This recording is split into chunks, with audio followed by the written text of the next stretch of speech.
It's clear that the world is in a dire state, and the global risk landscape is like a squirrel's nest where risks are interconnected, layered on top of one another, making the business environment very, very difficult to navigate. So there are so many risks to consider. But I would say that economic fragmentation and the impact that that has on supply chains continues to really spark my interest because it has such a massive impact on the world, the trade, collaboration, and everything that businesses should be focused on and concentrated on in terms of building resilience.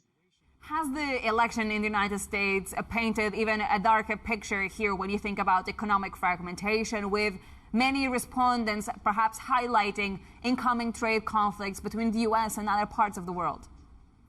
So I would say it's not a new trend. I mean, the retrospective analysis in the report, the final chapter of the report, actually shows that concerns about conflict, geoeconomic consequences, although especially high today, but they've never been far from top of mind among decision makers in the past 20 years.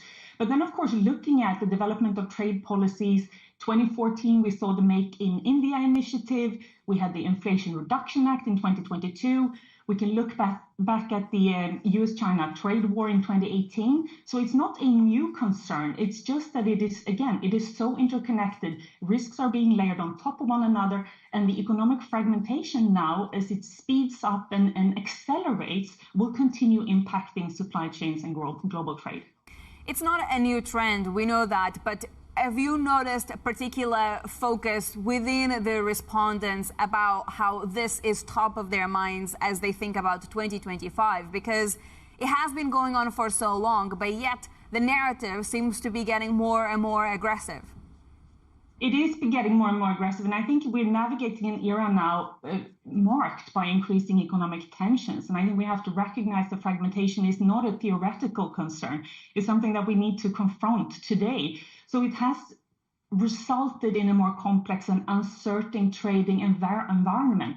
So the rise of protectionism and increasing trade disputes have led to increasing tariffs and trade barriers worldwide. And this is a trend that we've seen increase, absolutely. So one example, we have the Global Trade Alert.